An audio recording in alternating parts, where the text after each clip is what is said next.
ఉగ్రదాడి తర్వాత భారత్లో పరిస్థితులు ఏ విధంగా మారుతున్నాయో అందరికీ తెలిసిందే. ఈ దాడి వెనక పాకిస్తాన్ కుట్ర ఉందని భారత్ నమ్ముతోంది. దీంతో దాయాది ఆట కట్టించేందుకు భారత్ ప్రభుత్వం అన్ని చర్యలు తీసుకుంటోంది. ఈ చర్యల్లో భాగంగా ఇండియాలో ఉన్న పాకిస్తానీయులు 48 గంటల్లోగా అంటే ఈ నెల 27వ తేదీలోగా దేశం విడిచి వెళ్లాలని ఆదేశాలు జారీ చేసింది. ఇక వైద్యం నిమిత్తం ఇండియాకి వచ్చి హాస్పిటల్స్ లో ఉన్న వారికి మరో 2 రోజులు అంటే ఈ నెల 29వ తేదీ వరకు గడువిచ్చింది. మరోవైపు పాకిస్తానీయులను గుర్తించి వెనక్కి పంపేయాలని రాష్ట్ర ప్రభుత్వాలకు కేంద్ర హోంశాఖ సూచించింది. దీంతో అన్ని రాష్ట్రాల్లో పాకిస్తానీయుల కోసం పోలీసులు సెర్చ్ ఆపరేషన్లు నిర్వహిస్తున్నారు.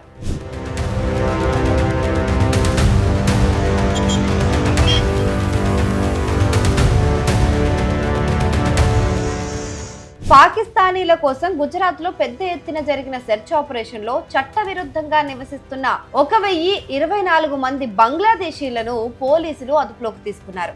వీరిలో 890 మందిని అహ్మదాబాద్ లో కూడా అదుపులోకి తీసుకోగా 134 మంది సూరత్ లో పట్టుబడ్డారు. గుజరాత్ పోలీసులు, special operations group, crime branch, anti human trafficking unit సంయుక్తంగా ఈ సెర్చ్ ఆపరేషన్ ను నిర్వహించాయి. అహ్మదాబాద్ లో శనివారం తెల్లవారుజామున నిర్వహించిన ఈ ఆపరేషన్ లో ముందు 450 మందికి పైగా వలసదారులను అదుపులోకి తీసుకున్నారు. ఆ తర్వాత ఈ సంఖ్య 890కి చేరుకుంది. పట్టుబడిన వారు సరైన పత్రాలు లేకుండా భారతదేశంలోకి ప్రవేశించి నకిలీ పత్రాలతో దేశంలో నివసిస్తున్నారని అధికారులు ధృవీకరించారు. పోలీసుల అదుపులో ఉన్న వీరందరినీ విచారించి తిరిగి బంగ్లాదేశ్కి పంపేస్తారు.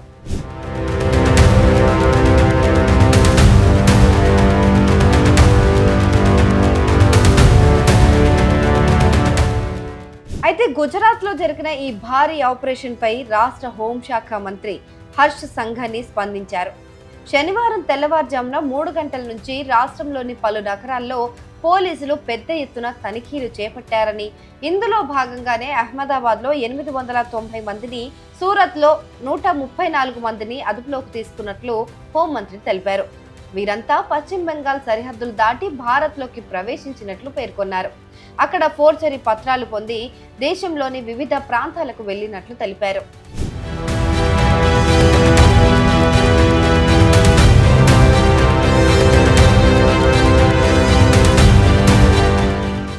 అయితే పట్టుబడిన వారిలో చాలా మంది డ్రగ్స్, మానవ అక్రమ రవాణా వంటి నేరాల్లో అనుమానితులుగా ఉన్నారని హర్ష్ వెల్లడించారు.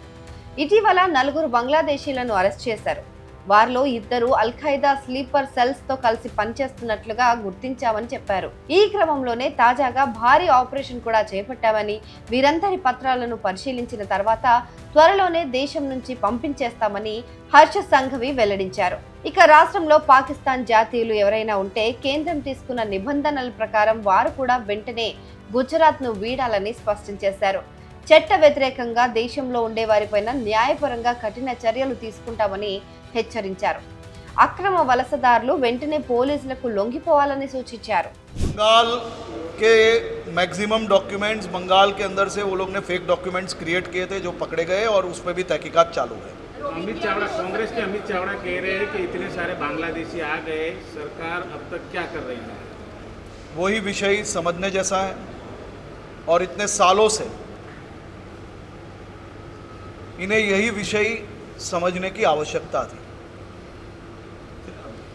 बंगाल, आप देख लीजिए आज तक जितने भी बांग्लादेशी पकड़े गए उसमें से मैक्सिमम बांग्लादेशियों ने अपने फेक डॉक्यूमेंट, फेक आइडेंटिटी ये बंगाल से बनाई गई है और कई बार ये विषयों के ये डॉक्यूमेंट्स भी खास तौर पे प्रूफ के कारण हम लोग ने ये पेश भी किए और आज भी अहमदाबाद एवं सूरत पुलिस ये लोगों ने बंगाल से किस प्रकार से फेक डॉक्यूमेंट्स बनाए हैं ये भी पेश किया जाएगा। क्या पश्चिम बंगाल जो है पनाहगार बन चुकी है बांग्लादेशियों की, कह सकते? देखिए, मैं इसमें अभी खास तौर पे मेरा काम जो है वो काम कर रहे हैं हम लोग, और खास तौर पे कहाँ से आए हैं मैं इसमें कोई भी राजकीय टिप्पणी देना नहीं चाहता हूँ। मैं मात्र और मात्र देश हित की जो बात है वो आपके सामने रख रहा हूँ। कौन से राज्य से बने हैं वो मैंने आपको बताया है और उस पर काम चालू है। बिलावल भुट्टो ने कहा है कि यदि पानी रोका तो उसमें देखिए, मेरा विषय अभी बांग्लादेश के जो घुसपैठियों को पकड़ा है वो विषय पे मैं आपको माहिती दे रहा हूँ। मैं अभी कोई भी राजकीय टिप्पणी देने यहाँ नहीं आया हूँ। जिस तरह से खास तौर पे अहमदाबाद में 890 लोग और सूरत पुलिस ने 134 जितने घुसपैठियों को पकड़ा है। इन लोगों को बांग्लादेश भेजने की क्या प्रक्रिया शुरू की जाएगी? ये ऑफिशियल जो प्रक्रिया है वो डिपोटेशन की प्रक्रिया ऑलरेडी चालू कर ली गई है और उसको जल्द से खत्म करके ये सबको बांग्लादेश तक पहुंचाया जाएगा। कांग्रेस वीजा में कई सिंधी समाज के लोग हैं जो कई वर्षों से यहाँ रह रहे हैं, लॉन्ग टर्म वीजा पाने। देखिए, ये पहले से भारत सरकार ने बहुत ही क्लैरिफिकेशन के साथ नोटिफिकेशन किया है। जो पाकिस्तान के पीड़ित है वो सभी पाकिस्तान के अंदर जो लघुमती को मतलब हिंदू और सब लोग जो भारत के अंदर अभी प्रत्यार्पण, खासतौर पे भारत में जो लोग आए हैं वो सभी लोगों को सुरक्षित रखना ये हमारी जिम्मेदारी है और वो सभी लोगों को किसी भी प्रकार की परेशानी ना हो उसकी खास सूचना सभी डिस्ट्रिक्ट्स को दी गई है। आभार। सर, जो बांग्लादेशी पकड़े गए గుజరాత్లో పెద్ద ఎత్తున అక్రమ వలసదారులు దొరకడంతో మిగిలిన రాష్ట్రాల్లోనూ పోలీసులు సెర్చ్ ఆపరేషన్లు మొదలుపెట్టారు. బంగ్లాదేశీలు, రోహింగ్యాలు భారత్లోకి ప్రవేశించి ఇక్కడ స్థిరపడడానికి సాయం చేస్తున్న ఇల్లీగల్ ఇమిగ్రెంట్ నెట్వర్క్లపైన ఢిల్లీ పోలీసులు విచారణ ప్రారంభించారు. ఢిల్లీలో ఇప్పటికే 6 ఎఫ్ఐఆర్లు నమోదయ్యాయి.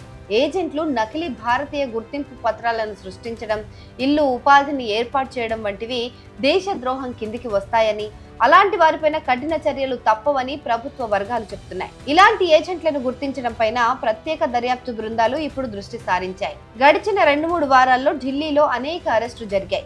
వీరిలో దశాబ్దాలుగా నకిలీ గుర్తింపులతో ఢిల్లీలో నివసిస్తున్న వ్యక్తులు కూడా ఉన్నారు. అక్రమ వలసలను జాతీయ భద్రతా సమస్యగా హోం వ్యవహారాల మంత్రిత్వ శాఖ వలసల విషయంలో అక్రమాలకు పాల్పడుతున్న నెట్వర్క్లను అత్యవసరంగా గుర్తించాలని అధికారులను హోంశాఖ ఆదేశించింది.